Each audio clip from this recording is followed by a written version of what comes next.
What's going on, everybody? King of Dragons 5000 here, coming at you with another figure review.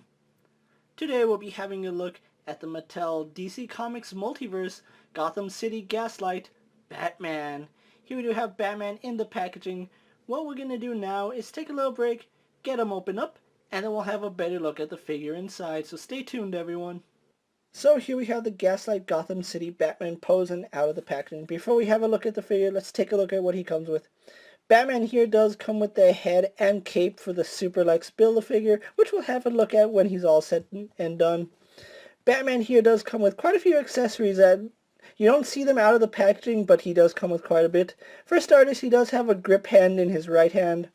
He also does have a left hand with a square peg in it, which we'll get onto that in a little bit. And then he also does come with two relaxed grip or style pose hands. Now, the reason he has a square opening here in this hand, I didn't even notice it until I was messing around with them. He has a square peg there. That's because each of these knives comes out of their little holster, which is a detail I wasn't really expecting. They do fit in his hands and they do fit nicely in their belt.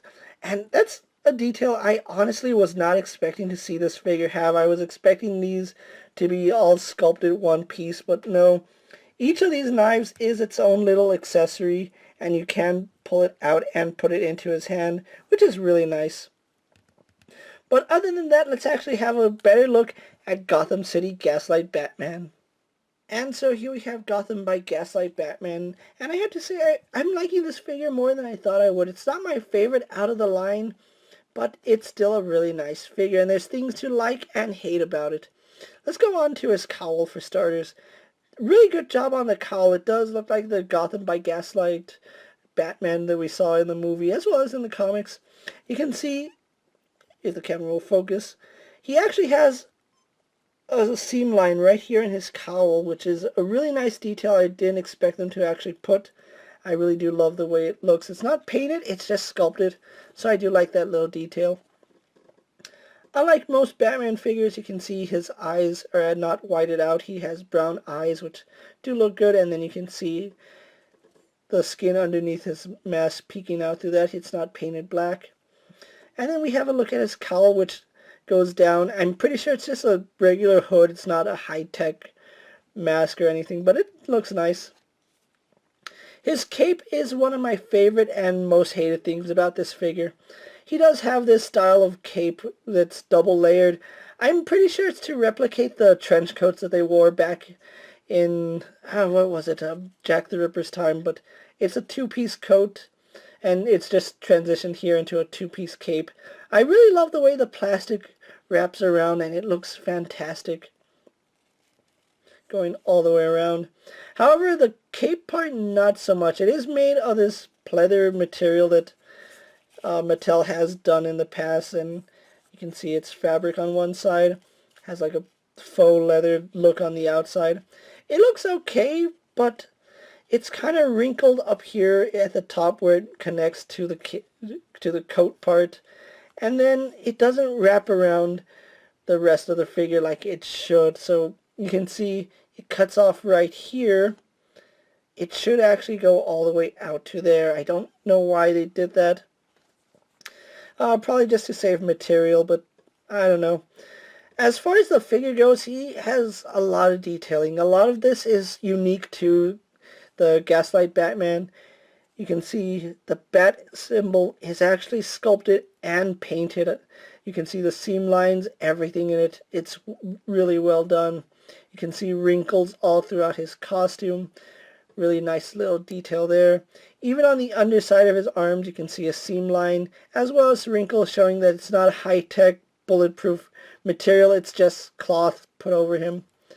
And then you see a little bit of paint error here on my figure, which is unfortunate. And then he has these short gloves. Really odd not seeing a Batman with the spikes on the gauntlets, but seeing as how this is just a glove, I can overlook it. His utility belt is actually really simple. It's just a belt that wraps around the figure. You can see he only has 3 pouches on this side, and then he has his knives over on this side. So that looks nice. And then we get some added detailing right here underneath his arm, where it looks like the suit buckles up. So again, this figure has a lot of details unique just to this figure. The belt is also really nicely done. It's done in like a tan brown color, and then they went over it with like a beige wash. So I really do like that. The silver buckle is also painted really well. As far as his legs go, again we get that seam line going down. I think that's the way the costume is. It doesn't look like it's a mold line. It looks like it's an actual sculpted seam line. We get some wrinkles, some added detailing there. We also get a seam line on the inside of his leg, which really good job on Mattel's part paying attention to detailing. His boot is nicely done. It's a knee-high boot which goes all the way up to his knee. If you bend his knee, you can see that his knee is actually the same color of plastic as his pants, so really love that detail. And then just a lot of sculpted detail on this Batman figure. It's really impressive the amount of work that went into this Batman figure. I'm liking it more and more the more I get to mess around with it. But with that being said, guys, let's actually get him compared to a few other figures you may have in your collection. Here we have Gotham by Gaslight Batman posed next to a DC Multiverse Superman and a Marvel Legends Cyclops. And so here we have a few various Mattel Batman figures posed next to the Gotham by Gaslight Batman. So with the comparisons out of the way, let's actually have a look at Batman's articulation. Now, he is a little bit hindered in some areas, as you would expect. For starters, he does have a ball joint in the head, which can look up and down really well. I'm pretty sure there's a hinge in this, because his head actually goes down that far. It would look up a little further, but it is hindered by the way the cape just comes over his neck. So we would get better head movement if it wasn't for the cape. And of course his head does rotate left and right, although hindered by the huge thick collar that he has on him. There's really no give on it, and that's pretty much as far as you're going to be able to turn his head, which is unfortunate. His arms are on a ball joint. They do go out to about that far. They would do a full 360, but again, they get stopped by his cape, coat, whatever you want to call it. So that is a little bit of an issue. I don't know if I would have liked that plastic or cloth. I don't know, I'm still questioning the two. He has a bicep swivel, which works pretty good. He has a single bend in the elbow, giving us at least 90 degrees. He has a swivel and a hinge in the wrist. No issues there. He has an ab crunch, which goes back about that far, goes forward about that far. He also does have a waist swivel. Works perfectly. Legs go forward to about there. Go back about that far. Go out to the side, all the way out. He swivels at the thigh. Double bend in the knee. No issues there. Really do like that. Has a hinge in the ankle. Goes back and forward. And then we have forward-facing pin for rocker ankle. So overall, really like the way this figure came out, despite the fact he has some issues. So what we're going to do now is get him posed for my final thoughts, and then we'll wrap up this review.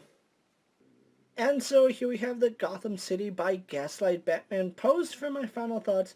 Overall, I ended up liking this figure more than I thought I would. I really wasn't looking forward to getting this figure, but having him in hand, there's a lot of things to like about him, as well as some things that I really don't like.